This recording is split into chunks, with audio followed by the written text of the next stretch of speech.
at 8:45, so this will be our final question before our closing statements. This will start with Nancy. A lot has been said about attracting great teachers, but what are your plans for the other 50% of the state employees, such as the support staff and the non-certified people, such as bus drivers, lunchroom attendants, janitorial, parapros? They also teach our children. They do, and I'm the daughter of one of them. My mother is retired from the Muskogee County School District, where she worked in many capacities as a paraprofessional and in other capacities. So I'm a testament to that. She's a teacher. She was a fabulous teacher. And in fact, I'll tell you a little bit about that. She worked at a Title I school that was not air conditioned. And we lived not on the side of town where that school was. But she took me there every day. And so I went to a Title I school for elementary school, not in my neighborhood, with a completely different community. And I know firsthand what goes on in some of these schools with our vulnerable, most vulnerable populations. And my mother was a mentor to parents in that community. My mother was a teacher to children in that community. She was a friend and advocate of all the folks that worked at that school system, or at that school and in the school system. And so I know firsthand, and my mother right now is taking care of my children, so I'm going to go back home and I'm going to talk to her. And I know firsthand that those people are of huge value to our districts, and I think we don't do right by them. I don't think that we give them the respect they need, and that's also true for teachers. I think we totally need to elevate the teaching status. I wrote a blog about that called The Teaching Firm, and I encourage everyone to go read that. And the same is true with all the folks that teach our children and care for our children, especially our most vulnerable children and our youngest children. Again, my mother is that person, so no one feels that obligation stronger than I do. And I will elevate all the professionals in our state, in our districts. I feel that very strongly. Thank you. Thank you. Richard. Again, coming from, I guess, a coaching background, you know, these people are essential team members. They may not have the big highlight, they get a lot of the accolades that they definitely well deserve. You know, for myself as an administrator, there were many a day that, you know, that I had to break down and work in the elementary school and serve in the food line. And so I saw, you know, firsthand what these people did. You know, there were days in which I had to ride on the bus with our bus drivers, you know, or had to watch tapes in which to see what actually went on a bus. You know, or there were days that I had to go down, and when a teacher was sick, where a paraprofessional basically, you know, took the job over and ran the classroom, and very efficiently.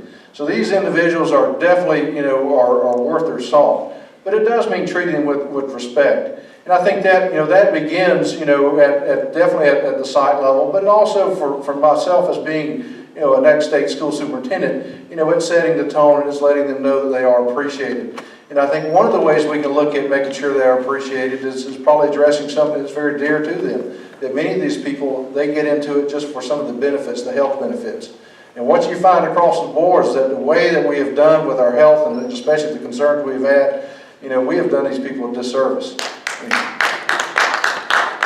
And so we have to ensure that what benefits we do give them, that we meet them, that we are not taking money out of their pocket where day in and day out it becomes, you know, more of a burden. That, you know, I'm coming here making less, I'm getting less, and I have less respect.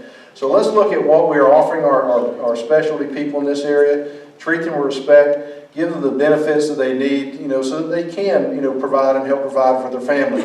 Because they're there for a reason, and they're there to help us out. But any time that we have a weak link, it hurts education across the board. Thank you. Thank you. Very good. Having been a teacher in an elementary school, you know, the custodian is so important because they're not just the custodian. They interact with the kids too, and the teachers. And we all know that the school secretary really pretty much runs the school anyway, right? So on the Fayette County School Board, it was presented to us because of Obamacare to start outsourcing the custodians. And that would just put, people between the custodians and the rest of the staff. And so I didn't vote for that. I didn't want to do that because those people are staff members just like everybody else, and they're very important. Also, another group that we need to consider are the army of moms and dads and community members and volunteers that come into the school. And those people are so important because they're the ones that give up their time to come in and help out. And I think we need to maximize that to increase our student achievement. If parents are there, achievement goes up. And the more volunteers we have, the better. Thank you. Kira? In January, we had a small snowstorm. I don't know if y'all remember it. But I say opportunity, and I'm going to say that again. I had the opportunity to spend the night with 500 high school children. And it was an opportunity because I got to see the professionals within our schools do their thing. And it was absolutely amazing to watch. Our bus drivers, ladies and gentlemen, were the true heroes of that evening, and we need to give them a round of applause. God love them. We had a bus driver come in after finally getting one group of students home, couldn't do anything else. She hoofed it back to the school and got in line and helped make breakfast for our students the next morning.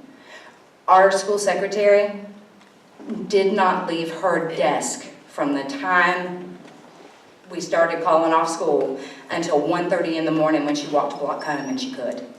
So I think what we need to remember, and Mary Kay, I agree with you, the custodians and the secretaries run the school. They are the backbone of the school, and they need to be treated as such.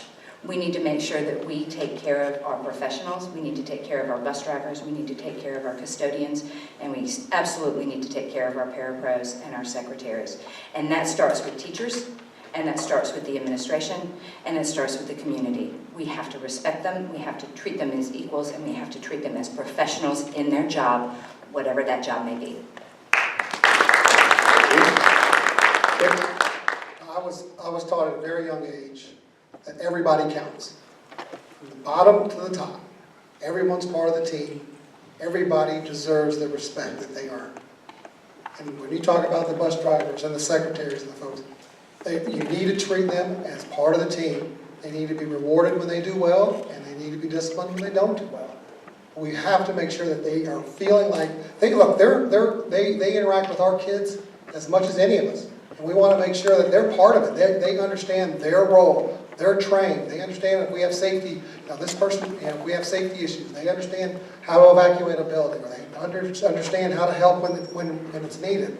So I would just say is, look, treat them with respect and treat them as part of your team, and bring them into the fold to make sure that we're all moving forward. Thank you.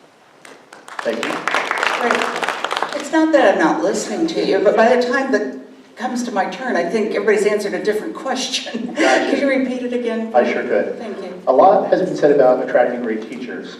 What are your plans for the other 50% of the state employees, the support staff, the non-certified people such as bus drivers, lunchroom employees, janitorial staff, parapros? They also teach our children. And how to attract them and stuff?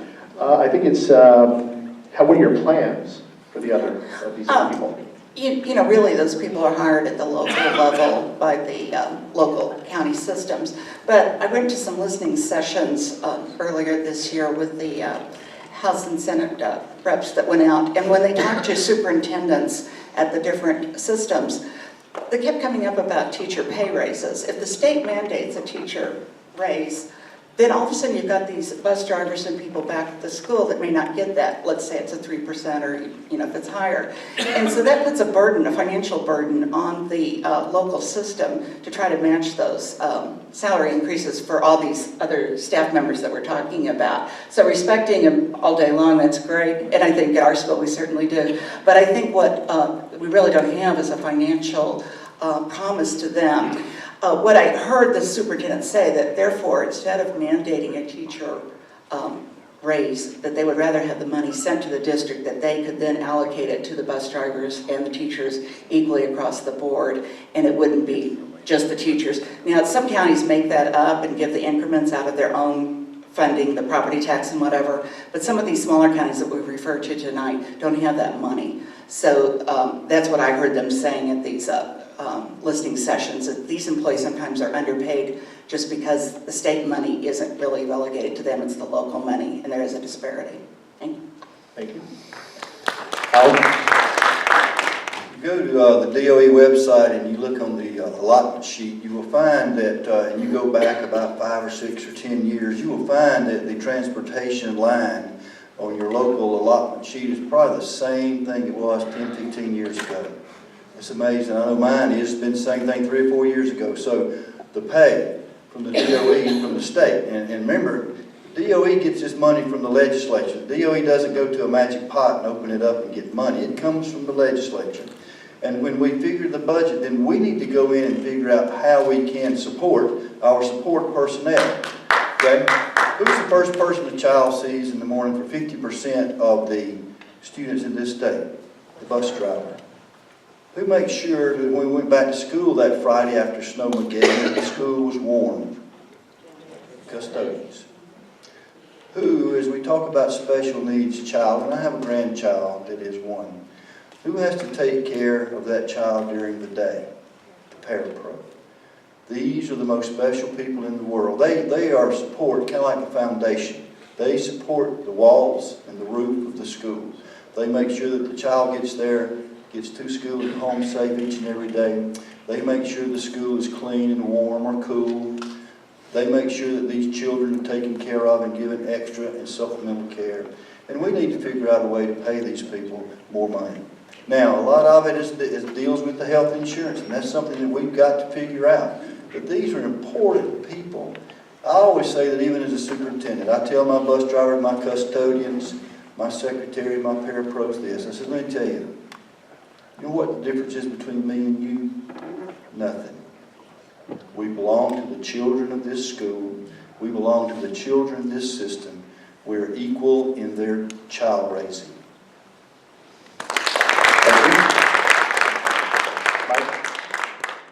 Fitz, I see what you mean. It is tough to go last. You know, for me, it's personal and it's biblical. You follow the golden rule. You treat other people the way that you want to be treated. Every member of that faculty and staff, from the bus driver, the custodian, to the lunchroom workers, they're all vital members of the family in a given school. And they need to be given the respect and the compensation that they are due. That curriculum of life that I'm talking about, you know who teaches a lot of those lessons? Lunchroom ladies, the custodians, the secretaries. They're all teaching those lessons in life. You don't think the bus drivers hear and see a lot going on those buses and how they respond to what they see and hear?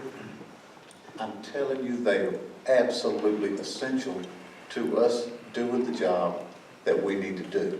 And we should always, always give them the respect that they do and treat them the exact same way that we would like to be treated. It is on us to make sure that we can meet their needs. And we've got to find a way within that package to make sure that they get the benefits, because they're not doing it for the salary. I'm telling you, that benefit package is absolutely essential. And local districts have been burdened with trying to maintain the cost of escalating health insurance costs, quite frankly. So we've got to find a way to try to assist with that. Thank you. Learning is a community endeavor, and every school is elementary, high school, is much like a college campus. There's a lot of pieces to that puzzle. You want to make sure that every piece of that puzzle is valuable to your child's education, is qualified, and can bring something to the table so that we know that they're adding a value to education. No matter if that's a bus driver, no matter if that's a paraprofessional, or even if it's just a graduation coach. All those positions need to be sought after, and we need to find the best and brightest. But I think the key always has to be our teachers. We always have to make sure that the people who are responsible for education are paid appropriately and are paid according to the value they bring. I look forward to a day when we can take a teacher, who's good at what he or she does and pay them for success and make sure that their work is compensated appropriately instead of just paying teachers just on the fact that they've been there for years. I think that that is going to be the way we create more competition amongst teachers. And I wouldn't be opposed to that same competition going for support staff as well. I think competition in this country is great no matter what your job is, whether it's competition amongst parapros or other staff at the school. As long as we have a means of testing people and knowing that they're being evaluated on their skills, and if they do a good job, that they should be rewarded, I think that's what's going to drive success, and that's what's going to get us off the bottom rung.